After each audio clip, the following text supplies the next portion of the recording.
The Invisible World, just an old-fashioned love story. Written by Joe Vetromile. Chapter 1.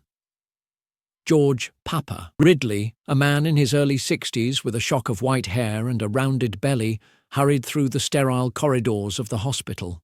The fluorescent lights cast harsh shadows as he clutched a large, peculiar book under his arm. His short legs moved with purpose until he rounded a corner and spotted Henry Boyle seated in the waiting area. Henry, a tall, dark-haired man in his mid-30s with a neatly groomed appearance, had his arms wrapped around his wife, Sophie. She was a petite woman in her late 20s, her auburn hair framing a face that, even now, held a striking beauty despite the tears streaming down her cheeks. Sophie's head lifted at the sight of Papa, and she rose swiftly, rushing toward him. Her slender arms encircled his stout frame, her face burying into his shoulder as her sobs intensified. Papa's hand moved gently to the back of her head, stroking her hair with a tenderness that belied his gruff exterior. "How's he doing, sweetie?" Papa asked, his voice soft but steady. Henry stood and approached them, his expression tightening as his gaze fell on the strange book in Papa's grasp. Sophie's weeping continued, leaving Henry to answer. "Remarkably well, George," he said, though his tone carried an edge. Sophie pulled back slightly, revealing bloodshot eyes and smeared makeup that painted exhaustion across her delicate features. "He's been asking for you, Dad," she said, her voice trembling. Papa nodded, lifting the book slightly. It was an ancient-looking book, its cover large and almost metallic in sheen. "I knew he would." Papa took a deep breath. "I had to bring this for him. I promised, you know." Henry's frown deepened as Sophie gave her father a small, affirmative nod. "I thought we decided you wouldn't," Henry began, his words directed at Papa. "You decided, Henry." "I didn't," Papa cut in sharply. Sophie whirled to face her husband, anger flaring in her tear-streaked eyes. "Stop it. There's no harm in it, Henry. We talked about this." Henry's shoulders slumped, and he took a step back. Papa ignored the tension and asked, "Is he awake now?" "He's watching TV," Sophie replied, her voice softening. "Good," Papa said with a faint smile. "I've got a story to read." Papa hurried to a partially closed door and paused. He could do this. He peeked through the opening, lowered his head and sighed. Then he courteously knocked twice on the door before stepping inside. In the waiting area, Henry moved closer to Sophie, placing his hands on her shoulders as a tentative peace offering. "I thought we decided George wouldn't bring any of his magical books here to the hospital," Henry murmured, his tone laced with frustration. Sophie's response was fierce. "I don't really see any harm in it, Henry. My God! Trevor may not live out the night. If he wanted the Tooth Fairy to read him Hamlet all night long, I'd make it happen. Anyway, Dad used to read me stories from that book. Am I depraved too?" Henry's hands slid down her shoulders, wrapping tightly around her small frame. "I know, honey," he said quietly. "It's just as a Catholic, I feel such nonsense could damn his soul." Sophie shoved his arms away, spinning to face him with fury in her eyes. "Damn you, Henry. You haven't even been to church in 5 years, and I've seen the stuff you read." She paused, her chest heaving. "Don't ever say that to me again." She stormed over to a chair and sank into it, while Henry leaned against the wall, rubbing his tired eyes with a weary hand. Inside Trevor's hospital room, 13-year-old Trevor Boyle lay propped up in his bed.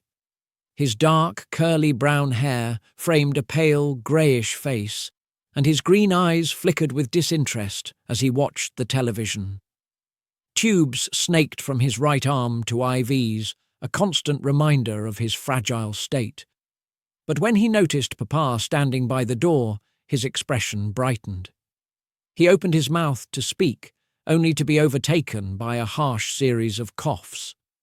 Now, Trev, Papa said, hurrying to his bedside. He picked up a glass of water and held it to Trevor's cracked lips, tilting it gently. How's that? Better? Not really, Papa, but thanks, Trevor rasped, his voice weak but warm. Then his gaze caught the book tucked under Papa's arm, and a spark of recognition lit his sunken face. You brought the book. I promised you I would, Papa grinned, and you know I never break a promise. Trevor's brow furrowed with concern. Did Henry see it? Of course he did, Papa replied, his tone playful. He begged to read it, but I told him the book was for your eyes only. Trevor smirked, unconvinced. Can I see it? Can I? He reached out eagerly, and Papa handed him the tome. Trevor opened it to the first page, where bold letters proclaimed, The Book of Life. Below the title, strange, unrecognizable symbols stretched across the page, guarded by illustrations of two sleeping giants. Words flanked the symbols. This curse is a warning to all who read. You must finish the story. What does this mean, Papa? Trevor asked, pointing to the symbols. Papa took the book back and settled into the chair beside Trevor's bed. He leaned in close, his voice dropping to a slow, passionate whisper. You have to promise not to tell anybody, ever. I promise, Trevor said, his green eyes wide. All right then, Papa began.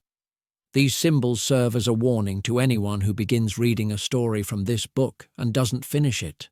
You mean like a curse? Trevor asked, his voice tinged with awe. Exactly, like a curse, Papa confirmed. Once I start reading you a story, I gotta finish it, or else. Or else what? I'm not sure, Papa admitted. I always finish my stories, but you can bet it's unpleasant. Most curses are, you know. Are you sure you want me to risk it? You feel up to it. You can't go getting sick in the middle of the story. I'm positive, Trevor declared, his frail body shifting with newfound energy. Okay then. Are you ready? I'm ready. Papa turned the first page slowly and began to read. Once upon a time, in a land so far away it doesn't even have a name, a small boy is busy gathering apples for his mother's pies. The hospital room dissolved into a vibrant countryside, lush and green, like a scene plucked from a dream. Boone, a 13-year-old boy with dark, curly brown hair and ragged clothing, bent over the grass, collecting apples. He bore an uncanny resemblance to Trevor, because he was Trevor. The air was sweet with the scent of fruit and earth. Papa's voice carried through the room as he continued. He comes from a poor family. His mother sells the pies and uses the money to buy food and clothing. Where's the dad? Trevor's voice interrupted. I'm coming to that, Papa replied. The boy's father disappeared one day while out chopping wood. Boone worked diligently, his small hands gathering apples, when a sudden thunder of hooves broke the stillness. From the east, a 13-year-old girl named Darla, her long auburn hair whipping behind her and her blue eyes wide with panic, clung to a runaway horse galloping straight toward him. Boone grabbed an armful of apples and, as the horse drew near, hurled them at the beast. The animal reared, tossing Darla to the ground with a thud. Boone rushed to her side. Her pants and face were smeared with dirt, and fury blazing in her eyes. What do you think you're doing? Who are you anyway? She snapped. He reached down to help her up, but she swatted him away. Get your filthy hands off me, she ordered. Boone released her, and she crashed back to the earth, her anger now boiling over. Do you think that's funny? You said to get my filthy hands off you, Boone said calmly. I'm Boone. What's your name? Darla scrambled to her feet, brushing at her ruined clothes. See what you did, you fool! I saved you from certain death, Boone insisted. Certain death! Darla laughed, sharp and mocking. I was in no danger. I was just training my horse, that's all." "If you say so," Boone muttered. Darla stomped past him, flipping her hair as she retrieved her horse and remounted him. Boone's eyes followed her every move, though he turned his gaze just as she glanced back. Her eyes lingered on him, taking in his appearance from head to toe. He was a bit shorter than she'd prefer. She whispered, hesitating for a moment. "Is this gonna get mushy, Papa?" Trevor's voice broke in. "I'm not really in the mood for mushy. Better not be any kissing and hugging and stuff." "Just keep listening," Papa assured him. "It's not going to get mushy, not too mushy anyway." "Why are you picking those apples?" Darla asked, her tone snotty. "For my mum's pies," Boone replied. "She sells them. We're in business together." "Well, I'm glad it wasn't pies you threw at me," Darla shot back. Boone frowned. "What's your name, if you don't mind me asking?" Darla kicked her horse into motion, shouting over her shoulder, "Darla! And I do mind!"